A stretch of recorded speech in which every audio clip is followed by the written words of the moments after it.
You're listening to the Inspire Excellence podcast, recorded at the BVA headquarters, with your hosts, Kevin Miller and Tommy Ahlquist.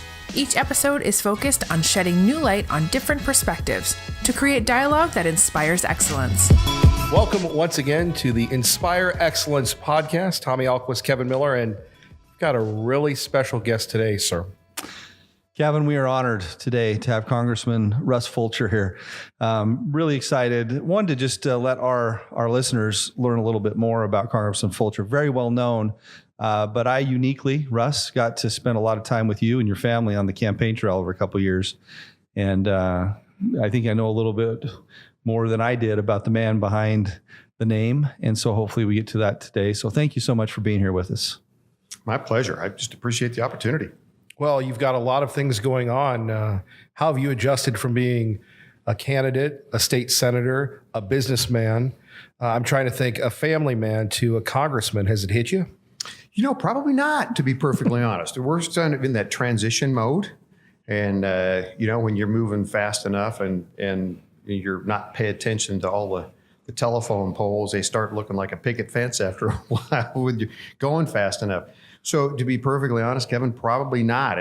We're in the midst of trying to transition from one office to another and get several regional offices put up and get some people hired and just try to put things in place so that the people of Idaho can have some continuous service through their congressional office. So it'll probably hit me at about the middle of January when we're there and back in DC.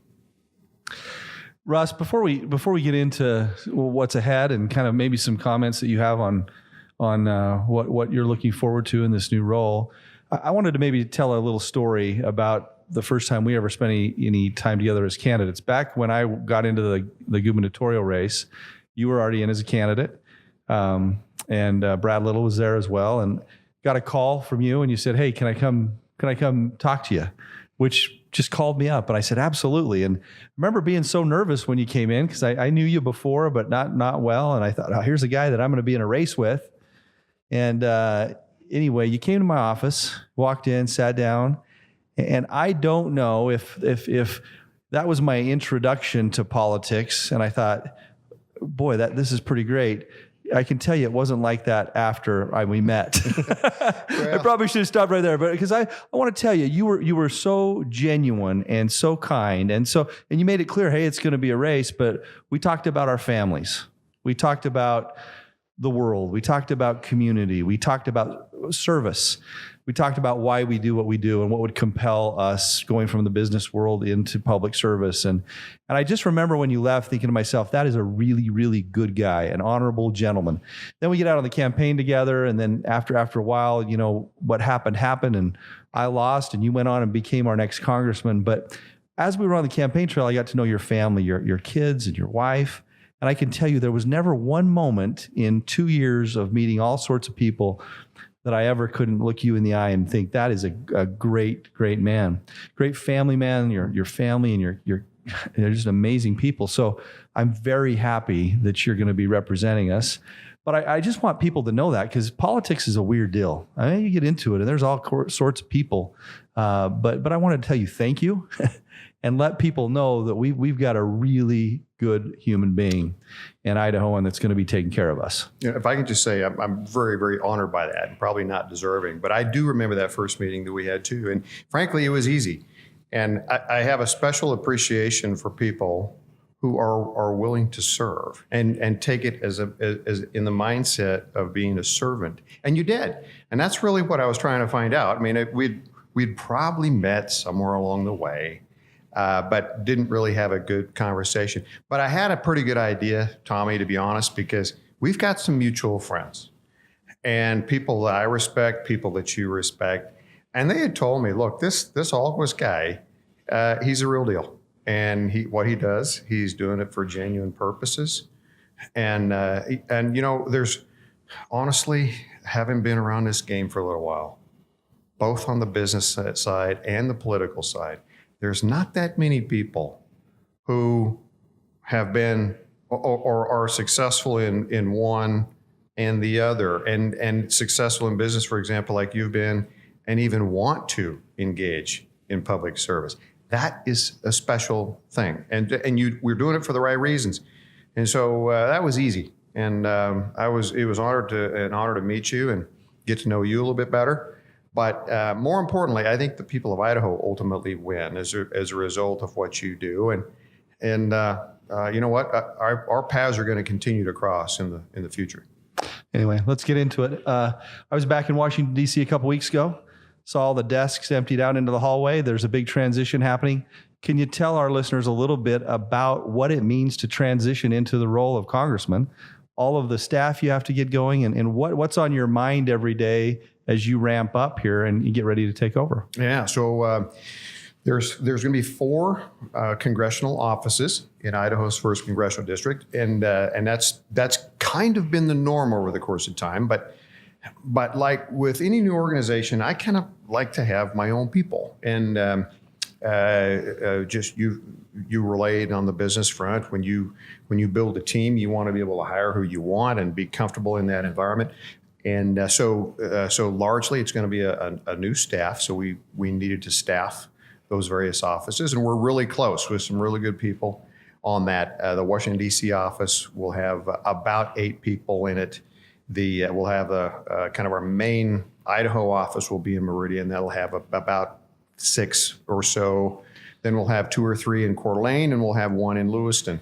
Could you tell, for people that don't know, who your key staffers are going to be? Yeah, and so we're going to make a formal announcement next week. But what we're doing, Tommy, is we're going to try to make the D.C. office kind of Idaho-centric. And there's a lot of debate. Should you have more D.C. people? Should you have more Idaho people? I want Idaho influence, but I also want some recent experience on the Hill. And so there's going to be 3 or 4 people moving from Boise to Washington, D.C., and we're going to formally announce that probably next week. But a couple of critical maneuvers were to get some people with recent Washington, D.C. experience. And so there's a gentleman that most people in Idaho don't know, but his name is Andrew Neal, and he was the policy director for Kathy McMorris Rogers, who is a representative in our neighboring district in eastern Washington.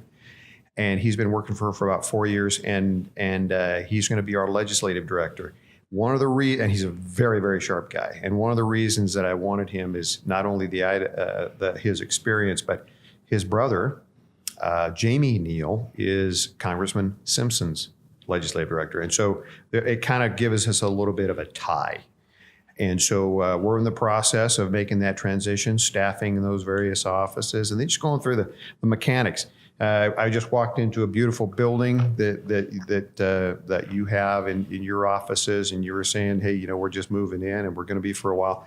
That's kind of where we're at, only it's on a congressional front, and going through making sure the phones work and making sure the computers work and all that kind of stuff. So largely administrative right now, but I'm afraid we're going to be jumping into politics here within just a few days. So, Russ, with respect to Tommy and to you, how did you see the governor's race? From your perspective, what happened there was an interesting cycle. And as you know, I was initially in that, and I was a candidate in 2014. And without segueing too much, it was actually, in hindsight, it was my race in 2014 that probably, it clearly laid the groundwork so that in a congressional race, we were very, very strong. And but in a governor's race, like Tommy said, you get to know people. And you get to see what's under the hood just a little bit. And I thought that there was a very good lineup of people that had varying backgrounds. And what Tommy brought to this whole thing was a business acumen that no one else really had. And Brad, he brought forward the acumen from a ranching perspective and being in the legislative environment and whatnot.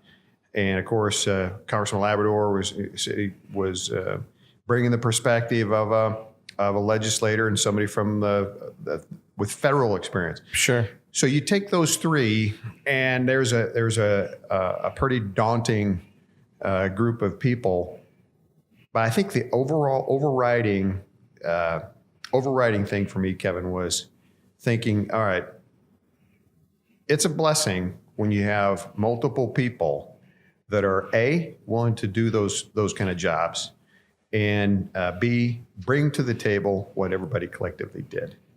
And we've all been around plenty of political races where you look at the candidates, you go, oh my gosh, this is truly the lesser of the evils. In Idaho, for the most part, we've been blessed with having people willing to do those jobs and having choices.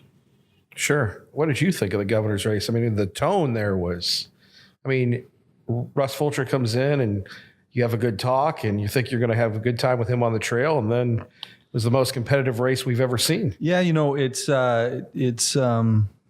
politics. It's a lot at stake and passionate teams. And I think what Russ just said, you get to know everyone really well. And it's a good thing that during the race, the candidates too, because a lot of the rhetoric and things that happen surround those candidates with teams is where it kind of gets heated. But there's a lot on the line, and it's probably been 7 or 8 months now, Kevin.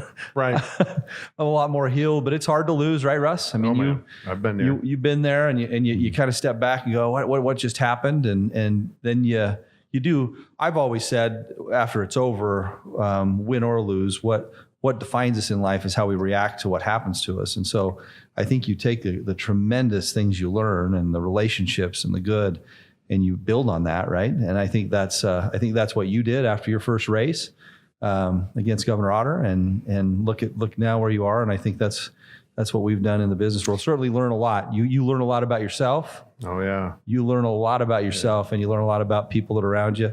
Nothing defines relationships like primary elections. I don't know how you felt, but I can tell you from my perspective, when I came up a little bit short in the 14 race, it really didn't bother me personally. But what hurt me was seeing how some of those really strong supporters, how they took it so hard.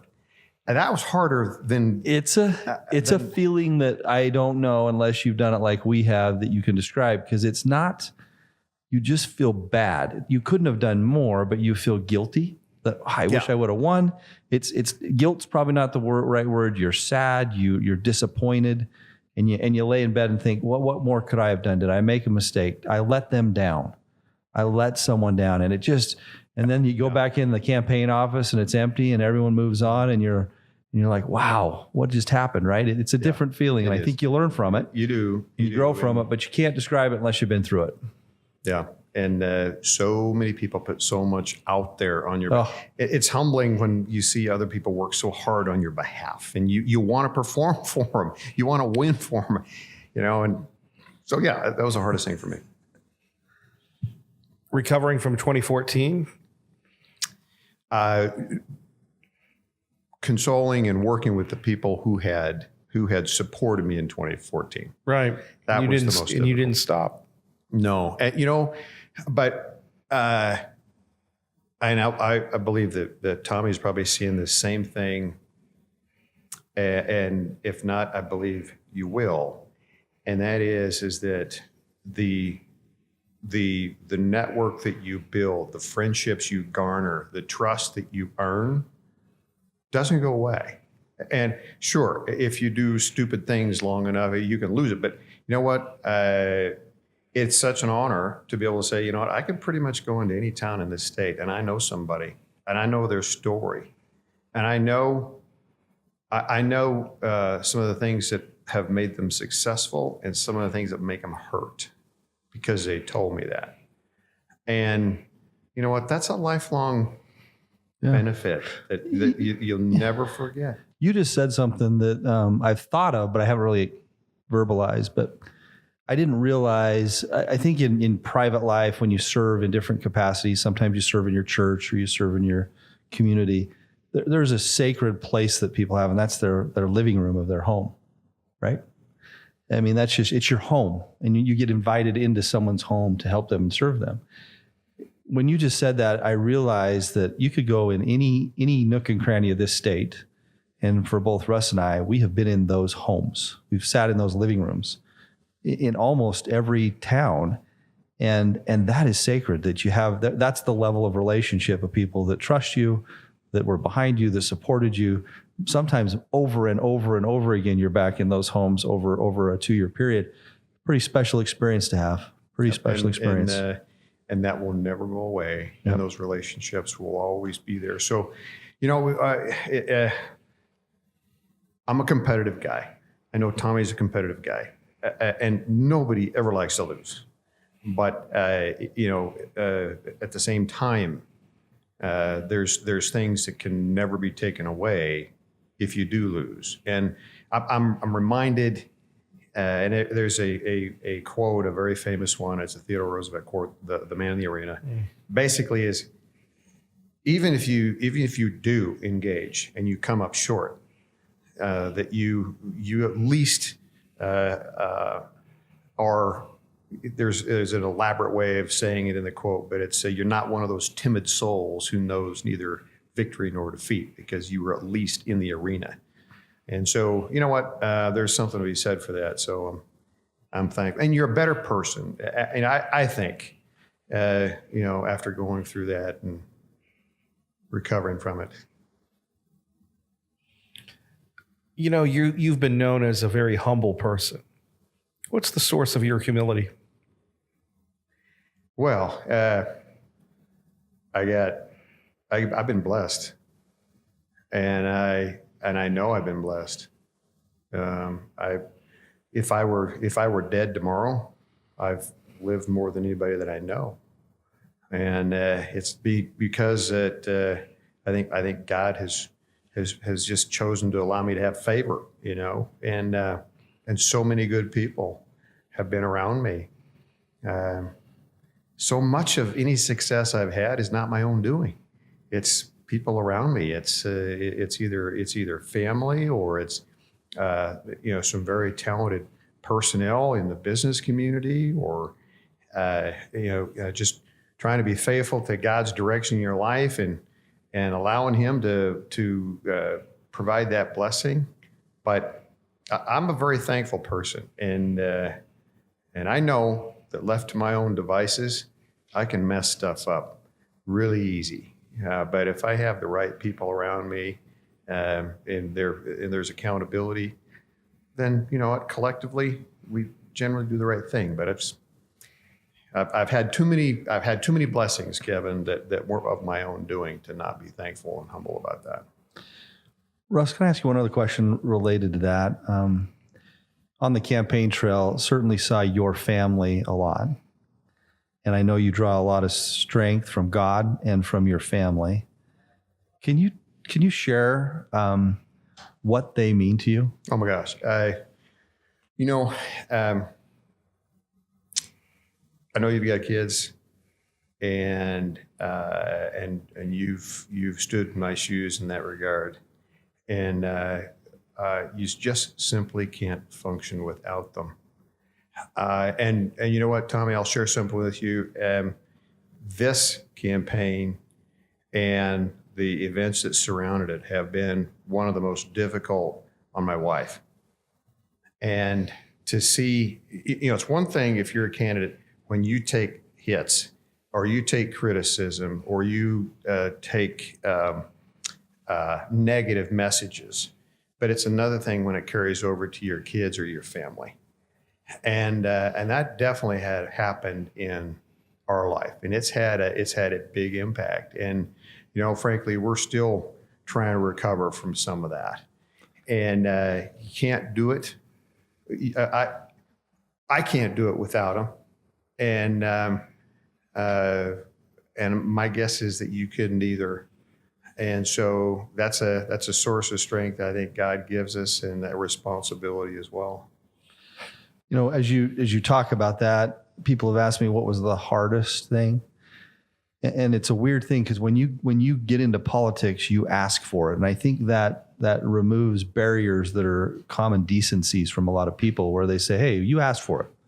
Russ, if you wouldn't have run, you asked for it, so I'm going to let you have it. But what you don't ask for is just the treatment of your family sometimes that happens through these things.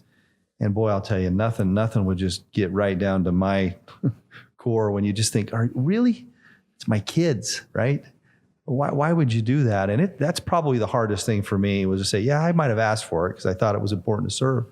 But boy, some common decencies go out the window. Those are tough to deal with, right? I think it keeps a lot of good people Yeah, out I agree. of trying to do these jobs, Yeah. and because there is a cost, and you have to have a heart for it. You have to be willing to want to serve, and you can tell people.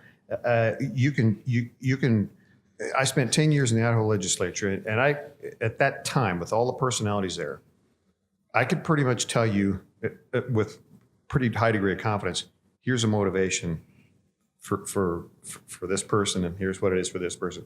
There are some that are there truly because they want to do the right thing, and they're just trying to help they're there to serve.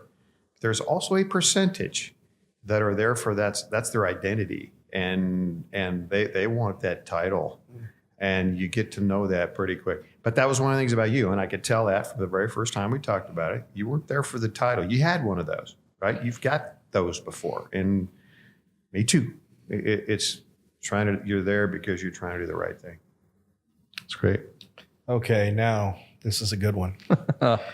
So we all know of Russ Fulcher, of working in the state Senate, of being a successful real estate or realtor, commercial real estate, working behind the scenes, now congressman. But in his prior life that he has never really revealed, he worked for Micron and had some high-level negotiations with a Mr. Steve Jobs. And I've never, ever gotten him to give us a good Steve Jobs story. Well, at the time, it wasn't real high level because we were so small, and so were they. In the very, very, very early days at Micron, we really only had one significant customer at the time, and it was because nobody else in the business would really sell to them because they were viewed as crazy. I mean, there's this guy in Cupertino, California, who he had this crazy idea that he was going to stick a computer in every house in America. Nuts. Who would ever think that, right? And then there was this equally, if not more crazy, group of guys in the desert outside Boise who had the nerve to think that they could build one of the most complex computer chips on the planet in a desert of a farm town, right? So nobody would really want to buy from them, and nobody would really want to sell to this crazy guy. And so it wasn't me that started it, but there was a relationship that got formed between Micron and Apple Computer in the very early days. And there was a number of us that had the responsibility of just trying to keep the wheels on the bus of that. And I can tell you that company was not easy to deal with. Very, very small, just a handful of people on both sides. But Steve Jobs was not an easy guy to deal with. He's a very degrading individual. You didn't have a positive meeting with him, at least as a supplier. You didn't have a positive meeting with him, or at least I didn't. We would go out of our way to try to bypass him and go to, there was a guy, the nickname was Woz. It was Steve Wozniak, who was a great guy. And he was kind of more of the engineering mindset of the whole thing. But I haven't seen the Steve Jobs biopics, but I've been told that he's not portrayed as a real loving individual, and he wasn't. At least from my perspective, the perspective I had was, here was a guy who clearly was very, very bright. He had a vision that most people don't have. He knew what you wanted in a device or in I'm holding up a cell phone here. He knew what people wanted before they did, and but yet his personal life was a disaster, and his staff was a turnstile, and so. And there was another one, Kevin, and his name was Jack Tramiel. And Jack Tramiel was one of the founders of I think it was Commodore Computer, if you remember them, and Atari the game, and similar type personality. And so, and in dealing with them, which was not a pleasant thing, I can't help but try to make a parallel is it possible that's the same mindset that President Trump has? Okay. He's got a vision. He's very driven. His personal life and his staffing and his, it's kind of a turnstile, right? But yet he's got this vision. He's got this knack for seeing what needs to happen, what needs to be done in order to reach the goal. And he looks at the world as a cost center or a profit center. It's either a positive thing or it's a negative thing, and there's not a whole lot of gray area. So in a very strange way, I think that maybe those early days of interacting with that mindset, like a Jobs or like a Tramiel, might give me just a snippet of insight on what it might be like to be in the president's mind. It's a great transition. A lot of things going on in our country right now. You're headed back there to lead us. What do you see as some of the early or the biggest challenges, and what's in your mind right now? I try to go underneath the issues and say, what does Russ think about when you lay in bed at night? What are those issues that are keeping you up? I'm a freshman congressman in the minority party who is not likely to be receiving a lot of interaction from the new speaker, and she's not likely to be seeking my counsel anytime soon. And Tommy, I've been in the political realm at the state level, but I've never functioned in the minority.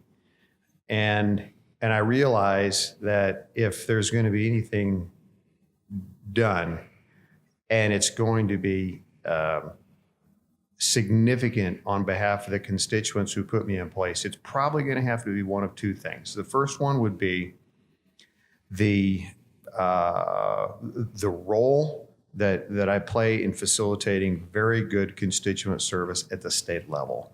As we talked about earlier, we got 3 offices, and a lot of people depend on the congressional staff when they have an issue with their Medicare coverage or with their veteran service or trying to obtain a passport quick or all those types of navigating the morass. And it is exactly that of seemingly endless federal bureaucracy. And so to the extent we can facilitate a group that can help people navigate that, BLM allotments or, EPA issue, whatever. Second thing is, I have to become an expert on congressional rules. And the reason is, and I'm going to be forced to do that. And so that's the other thing I can do is I can basically memorize a rule book. And here's why. Because I'm a freshman in the minority and I won't have a chairman on my side and I won't have a speaker on my side in most situations. Then I need to know how to insert an amendment in a procedural way. I need to be able to maneuver and navigate those rules so that you can be effective without being the point of the spear on stuff. And there's one other thing. I need to be able to build relationships. Instead of negotiating from the point of strength, like you typically are in the majority, then you have to build relationships and credibility with people that maybe look at you twice because you got an R behind your name in this case. So those are kind of the dynamics we got. Sorry to ramble, but there's one other thing that I think comes out of this. It also means that Idaho's congressional delegation needs to be in sync a little bit more. And we've only got 4 bodies back there. And so if we're going to leverage that influence, however big or however small, we need to be synchronized a little bit better. And so there's some good things that'll come out of it, but those are the things I think about as we start this journey. You've spent more time back there recently getting ready for this. I was telling you I was there last week, and just in a day there, it's a different place, Russ. Oh man! I mean, here we are, Idaho, and we think Treasure Valley is big and busy in politics in Idaho. It's nothing. I was eating breakfast at the hotel, and just the conversations going on and the people that were there, and boy, I couldn't wait to get out. Any worries about you're going to spend a lot of time back east? It's a different pace. It's a different set of rules. in politics back there. What is going through your mind on those issues? I've spent over my business life and somewhat legislative life, I have spent a fair amount of time there, but it's changed, to your point. And Tommy, I don't know. I guess I wasn't really quite prepared to see armed officers with automatic weapons walking around the Capitol or standing out in front of the Capitol. That to me was not reminiscent of the United States of America. That was more reminiscent of Honduras or of the Middle East, And so that probably that was just disappointing, I guess. But it does kind of jolt you into the reality of this is where we are right now. And I'm that said, I think I can adjust to that, and I think I can adjust to the just knowing that there's corruption and you're watching your back. I think I can adjust to that. My biggest fear is doing something wrong because I wasn't properly educated, because I wasn't properly prepared. And I think at one point in time, Kevin, you and I talked about this, and a coach will often tell his team, a lot of people have the will to win, but do you have the will to prepare to win? And that's kind of where I'm at right now. I'm trying to prepare to win, and you want to be educated, and you want to be very, very conscientious about all the issues that come along, and that's my biggest fear, I think, Tommy, and probably what I am most concerned about. Well, as a guy that voted for you, and as a guy that you'll be representing, I feel really good. Just hearing you talk today, I'm glad it's you, because it's a challenging world we live in. It's a challenging environment back there, and can't think of a better guy to be back there representing us. Oh, you'll love this one. So, Russ, tell us a little bit about apartment hunting. It's been a while since you've been looking for, here in Idaho, people are looking for houses and businesses, and all of a sudden, as a freshman congressman, you're on the other end of that. You're looking for a place. How's the value for your investment there? Well, I'll tell you just a super quick story. So when I was doing my administrative sign-in, basically the human resource component of the job, the lady that was doing my paperwork says, "So, Mr. Fulcher, will you be living here?" And I said, "Yes, I'm looking for an apartment now." But and no, she says, "No.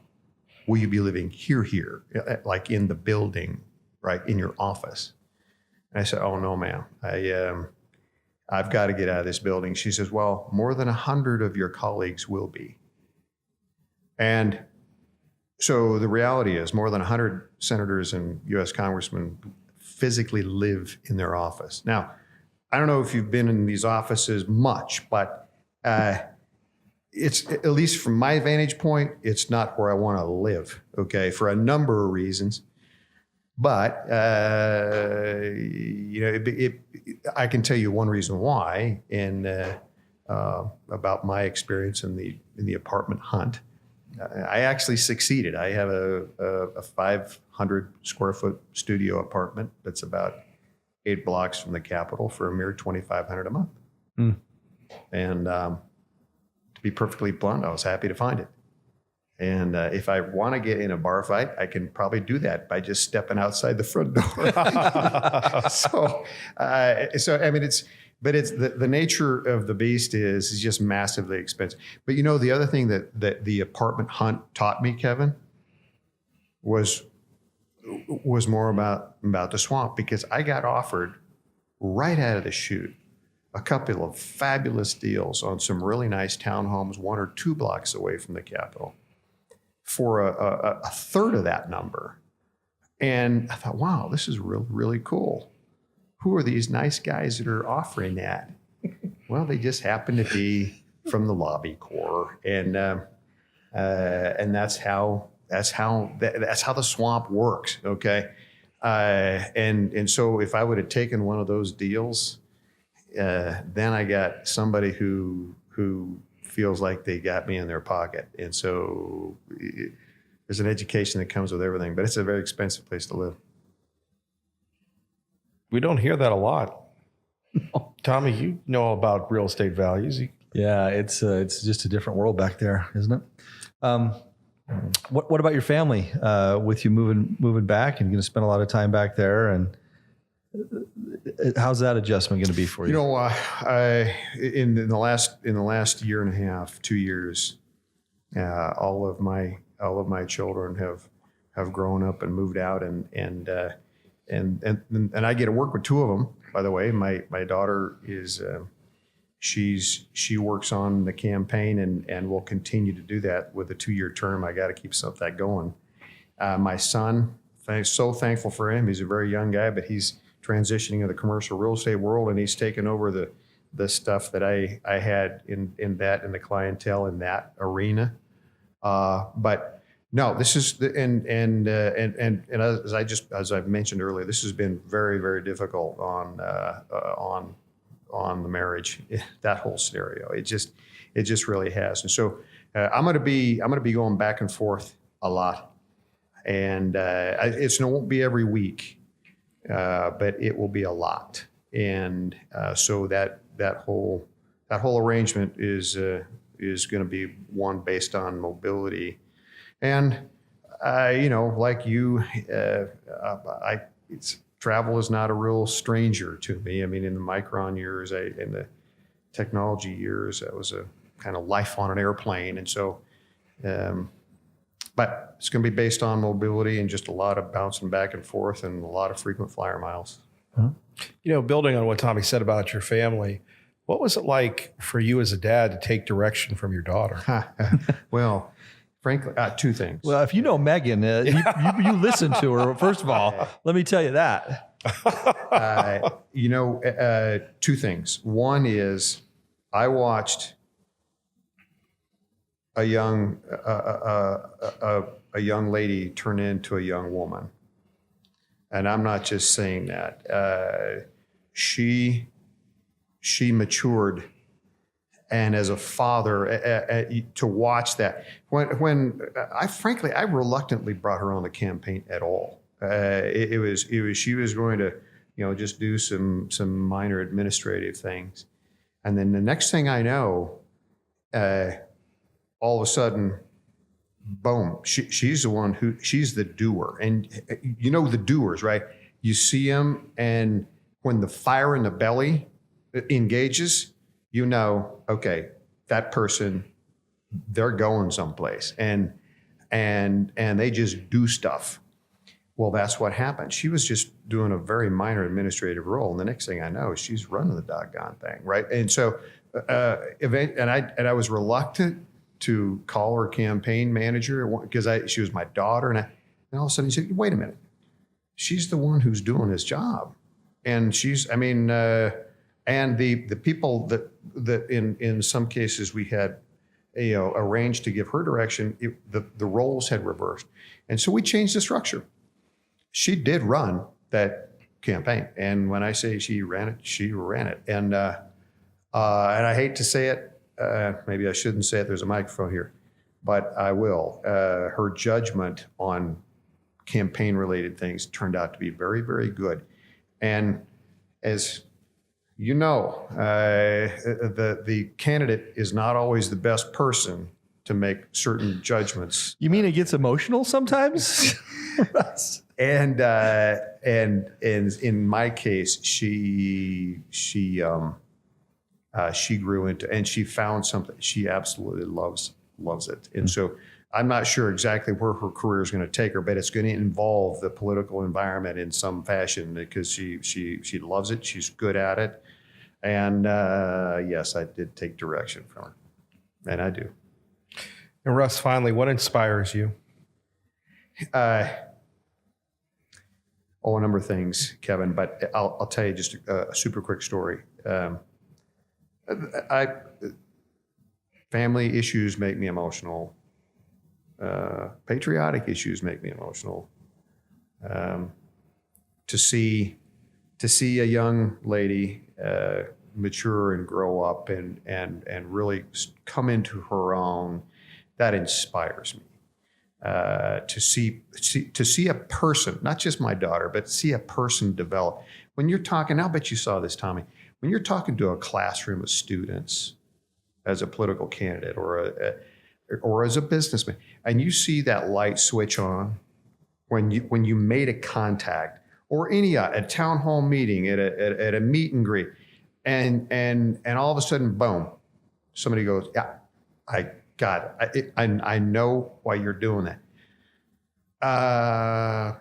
When you see a business deal where it just comes together for all the right reasons and multiple people benefit as a result of that, that's inspiring. When I walked into that House chamber for the first time in orientation, same House chamber that's been there since about 1860. And all of a sudden I start thinking, okay, that's going to be my seat. And there were some really good people that came here before I did. And there's going to be some really good people that come here after I leave. And that inspires me because, a lot of people literally bled so that you, Kevin, Tommy, me could sit around and we could have a conversation about this in an environment that generally still has some free market components to it and a few liberties, right? And if it wouldn't have been for those people who were willing to literally bleed for that, we wouldn't be here. That inspires me. But it also makes me feel a little bit responsible. Okay, it's my job to try to keep that and improve that. Well, Russ, thank you for being here today. I hope that many people who listen to these podcasts, I think we got a really good glimpse into a really amazing leader. And so thank you for inspiring me, and thank you for inspiring the people of Idaho, and thank you for serving us. Our prayers and thoughts will be with you and your family as you serve us. And if there's anything we could ever do for you, let us know. But express your love to your family for what they do. And thank you very much. And strive for excellence. You've been listening to the Inspire Excellence podcast. We invite you to find something that inspires you this week. Join us again for our next episode.